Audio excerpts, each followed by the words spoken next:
At the end of the show, you win and you get offered a record deal with So So Def, Right. but you turn it down. Yeah, I definitely turned that down. Okay, so why did you turn it down? Um, okay, so my dad has always been a businessman. He was an entrepreneur all my life. So he was so many different hustles, like I told you, drag racing, in the music, with the cars, da da da. So he always instilled that within me growing up. So I never like, even though I was a kid in the industry, I never conducted myself like a kid. I took everything for what it was. I was never like starstruck or anything like that. So in offering me a deal, right after I'm off a hit TV show, mind you, I win a lot of money when I win the show, regardless if I sign or anything. That's from Lifetime. I win a lot of money from the show. Okay, can you say how much you won? No. Okay, fair enough. I win a lot of money from the TV show. Straight off a hit TV show. I had already built a fan base, a strong social media following. I'm already booking shows. You know what I'm saying? I'm already here. So in order for me to take a deal, it needs to be here. You get what I'm saying? You feel it? You Mm-hmm. catching the vibe? You know what I'm saying? Yep. It would just have to be something extraordinary. And being that after I won the TV show, I took some of my cash and invested it, and you know what I'm saying. I was just, it's too many money flows right now. Like I can ride this independent route for a minute. So if you're not offering this, I'm not even gonna sit down and have a conversation with you. You know what I'm saying? That's basically what it was. Okay, so what did you invest some of your money in? You said you had investments. Yeah. I opened a clothing store. Um, it's like a woman's boutique in my area where I'm from, Jonesboro, off of Terra Boulevard. And then I Dope. did the online store, which has been going crazy nuts, jumping off the wall. So um, it's just so many things that you know what I'm saying. Somebody have to really be offering me. We got to be talking some cash in order for me to even sit down. Okay, but when you talk about a career, Mhm. right? A career is long term. Mhm. You may not get a bunch of cash in the beginning, Right. but if Oh yeah, you have definitely. platinum Definitely. albums Right. and major tours, Right.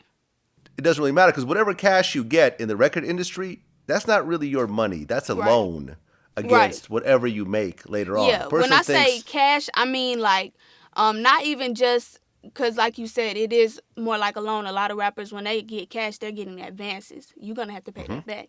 I'm not. When I say cash, I don't mean like, oh, hand me this much up front. I mean like it has to be something where I can't pay for it myself. I can pay for video shoots. I can pay for studio time and all this. I have my own studio as well. A part of the boutique in the back, I have my own studio. So it just has to be, when I say cash, it just has to be some kind of monetary value to me in my career that I can't already do right now. okay, but Jermaine Dupri has a track record of making people stars and taking their star power and taking it to the next level. Like Usher was already a star when he started working with JD, but after JD, Usher became a superstar. Hmm. So there wasn't any sense of, okay, well, I'm going to take a little bit less right now, but working with JD, I might benefit a lot more later on.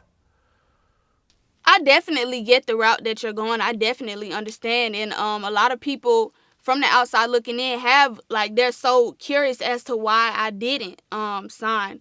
But when you're actually in the circle, you see a lot of things that other people don't see. I'm not taking anything from JD. The man is very smart. He's very talented. I've seen him in the studio work. He's amazing. But like I said, we just being in the circle, we see a lot of things that other people don't see in the industry. Like industry people that I've met, we can relate to the same kind of problems that I ran into. hmm Yeah. And were you talking to other major labels at the time, or did independent just seem like the way you wanted to go the whole way? Oh, definitely. There were other offers, and still are other offers. like I said, it just has to be something where I feel comfortable, and not only just the monetary value. I'm a human being. My mom handles all my finances, everything behind the scenes, and my dad is here with me. Like, he's my manager. He does everything. So we like to keep things like human being. I have to feel comfortable around you. I'm not a product. I am a product, but don't treat me like a product, if you get what I'm saying. And a lot of people in the industry, they just want to see their money. They just want to see their money in their bank account grow. They don't look at you as a human being. So not only do it have to be a monetary value to me in my career, it has to be a situation where I feel comfortable, where I can feel like I could trust you at least a little bit. You know what I'm saying? Hmm. How did JD take the news of you not signing the deal? Actually, didn't even speak with him. And that's another reason where that discomfort comes in. Um, it was a situation where I win the show. We're confused because we weren't even immediately offered a record deal or any kind of contract. Um, a couple months later, I can't even remember the time frame. A couple months later, my lawyer gets a contract via email from JD's lawyer. You know what I'm saying? So it's just like it's a lot of funny stuff in that we see that other people don't, basically. Okay, so you and JD really didn't have any conversations after the show ended? No, not as far as signing any contracts or record deals go. No, definitely not. Okay. So you leave the show Mm-hmm. and you start grinding again Right. independently. Right. But by this time you have more exposure because you were on TV for Exactly. however how long. So Exactly. it made a big difference, right? Oh yeah, definitely. Definitely. Okay. So what started to really work for you once you didn't kind of have the show behind you anymore? Um, my fan base was is the growth period. Being on this TV platform, you got to understand there's like we had millions of viewers every Friday that tuned in to the show. So I have all these people tuned in on my social media right now, and right at the time, um, and it's just giving them content to keep them tuned in. But yeah, after the show, the growth was amazing.